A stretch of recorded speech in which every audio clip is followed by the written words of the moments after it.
Oke, Assalamualaikum warahmatullahi wabarakatuh. Perkenalkan, saya Dita Nur Aulia Anggraini dengan NIM K 102 30235 dan ada rekan saya. Nabila Putri Krisnardianti dengan NIM K 1230229. Baik, pada kesempatan kali ini kami akan membahas sebuah isu yang sangat dekat dengan kehidupan kita sehari-hari, yaitu tentang keadilan hukum. Nah, fenomena ini sering muncul di masyarakat.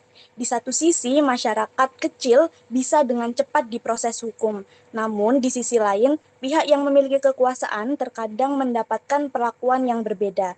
Padahal pada pasal 27 ayat 1 UUD 1945 sudah ditegaskan bahwa semua warga negara memiliki kedudukan yang sama di dalam hukum dan pemerintahan tanpa terkecuali. Nah, melalui poster ini kami ingin menyampaikan bahwa hukum harus ditegakkan secara adil bukan hanya kepada yang lemah, tetapi juga kepada siapapun tanpa memandang status. Karena pada akhirnya keadilan bukan hanya tentang aturan, tetapi tentang bagaimana aturan-aturan itu benar-benar ditegakkan. Selanjutnya, next. Nah, apa sih yang dimaksud dengan hukum tajam ke bawah dan tumpul ke atas? Istilah ini menggambarkan adanya ketimpangan dalam penegakan hukum yang masih terjadi di masyarakat. Nah, tajam ke bawah itu menandakan bahwa hukum lebih keras dan tegas kepada rakyat kecil. Namun, tumpul ke atas itu cenderung lambat, ringan, serta berpihak pada penguasa atau orang-orang yang berpengaruh. Padahal hukum seharusnya kan berlaku adil dan merata untuk semua warga negara tanpa memandang status seperti yang sudah dijelaskan dalam pasal UUD pasal 27 ayat 1. Selanjutnya. Nah, prinsip dari UUD 1945 itu sendiri bahwasannya kita semua itu sama di hadapan hukum, tidak ada diskriminasi, serta wajib menjunjung hukum dan juga pemerintahan. Nah, keadilan itu juga sebagai amanat dan juga konstitusi. Ketika konstitusi menjamin kesetaraan, maka hukum harus berlaku tanpa pandang status dan juga kekuasaan. Tujuannya itu untuk mewujudkan keadilan sosial bagi seluruh rakyat Indonesia, melindungi hak dan juga martabat setiap warga negara, menciptakan tatanan masyarakat yang tertib, adil dan beradab, serta menjamin kepercayaan rakyat terhadap hukum dan juga pemerintah. Next. Nah, mengapa sih hukum itu tajam ke bawah?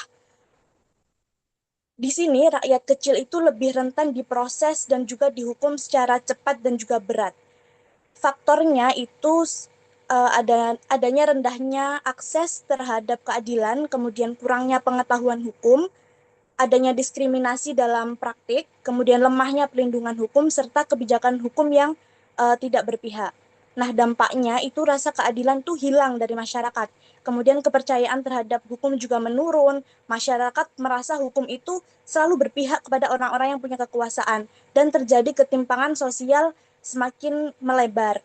Nah, solusinya itu dengan memperluas bantuan hukum gratis pada rakyat-rakyat kecil, kemudian meningkatkan edukasi hukum kepada masyarakat, mengawasi proses hukum, serta memastikan kebijakan hukum itu berpihak pada keadilan sosial. Next.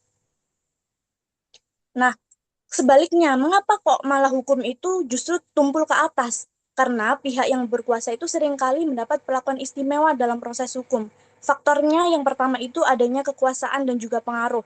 Kemudian yang kedua itu sumber daya yang besar, serta adanya celah dalam sistem, ketidak independenan penegak hukum, serta minimnya pengawasan publik. Nah, dampaknya itu keadilan itu tidak dirasakan oleh seluruh rakyat seperti dampak pada sebelumnya. Kemudian solusinya itu dengan memperkuat independensi lembaga peradilan, menutup celah hukum yang dimanfaatkan, memperkuat pengawasan, meningkatkan transparansi proses hukum, dan mendorong partisipasi aktif masyarakat dalam mengawasi hukum. Selanjutnya akan disampaikan oleh rekan saya. Oke, baik. Selanjutnya ada analisis kasus. Yang pertama ada Nenek Minah mencuri 3 kayu bakar untuk kebutuhan hidup. Untuk kronologi singkatnya, Nenek Minah mengambil 3 kayu bakar di hutan, dilaporkan oleh petugas atau warga, diamankan dan diproses hukum secara cepat, pengadilan menjatuhkan hukuman 1 tahun 6 bulan penjara. Untuk analisis kasusnya, untuk nilai keadilannya, hukum yang dijatuhkan tidak sebanding dengan perbuatan dan kondisi ekonomi nenek Minah. Untuk asas manfaatnya, memasukkan nenek Minah ke penjara tidak memberikan manfaat bagi masyarakat, justru membebani negara. Asas keadilan sosialnya, negara seharusnya melindungi rakyat kecil, bukan menghukum karena bertahan hidup. Untuk indikasi ketimpangan, proses hukum berjalan cepat dan tegas kepada rakyat kecil, beberapa dengan kasus pelanggaran besar oleh pejabat atau elit.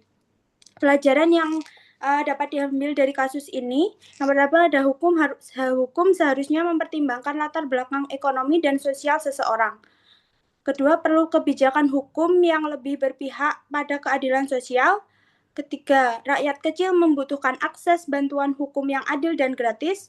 Yang keempat, penegakan hukum harus humanis, proporsional, dan tidak diskriminatif. Kasus nenek Minah ini menunjukkan bagaimana hukum seringkali tajam ke bawah terhadap rakyat kecil yang tidak memiliki pilihan.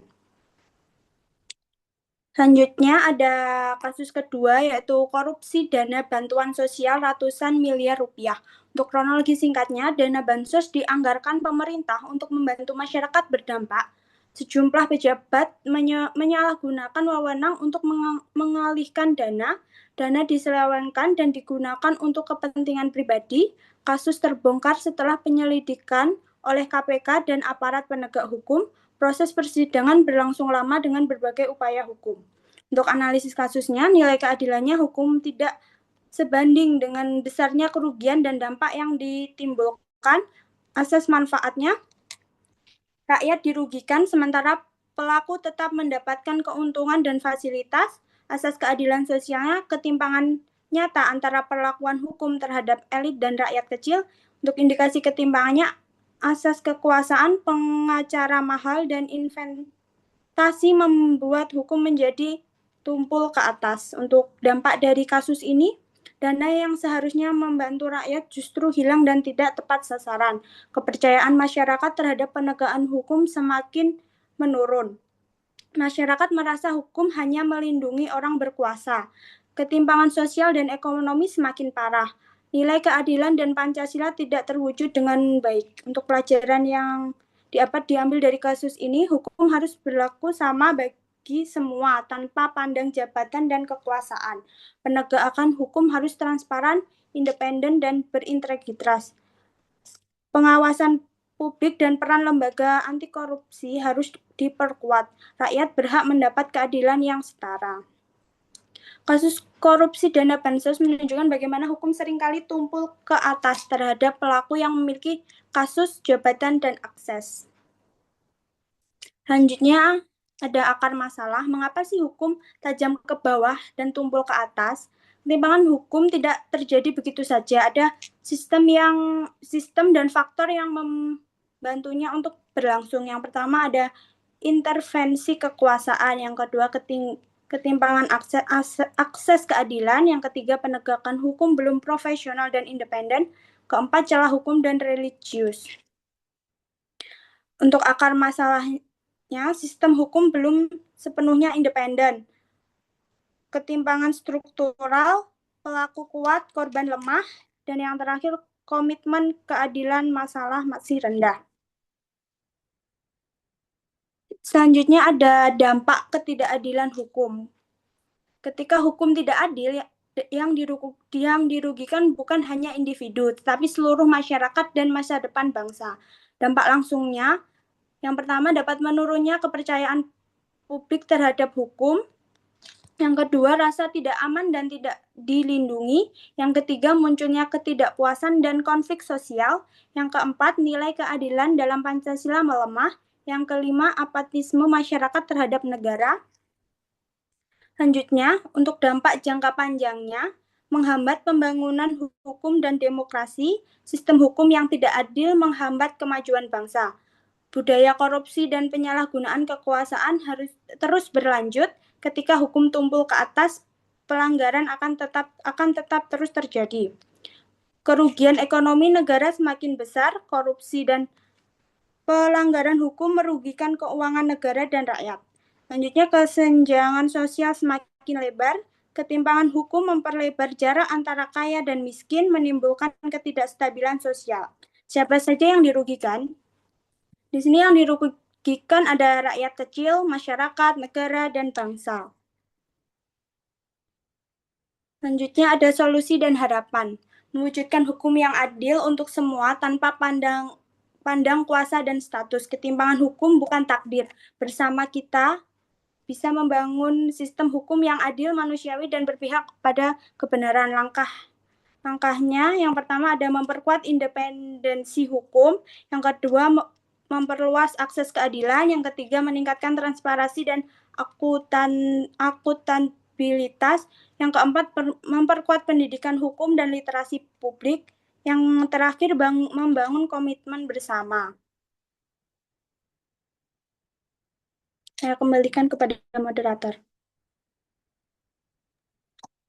Baik, itu tadi sedikit pembahasan isu dari kelompok kami. Oleh karena itu, mari kita bersama-sama menjadi warga negara yang peduli, kritis, dan berani bersuara dalam memperjuangkan keadilan. Jangan diam ketika melihat ketidakadilan, karena keadilan adalah hak kita semua. Terima kasih. Wassalamualaikum warahmatullahi wabarakatuh.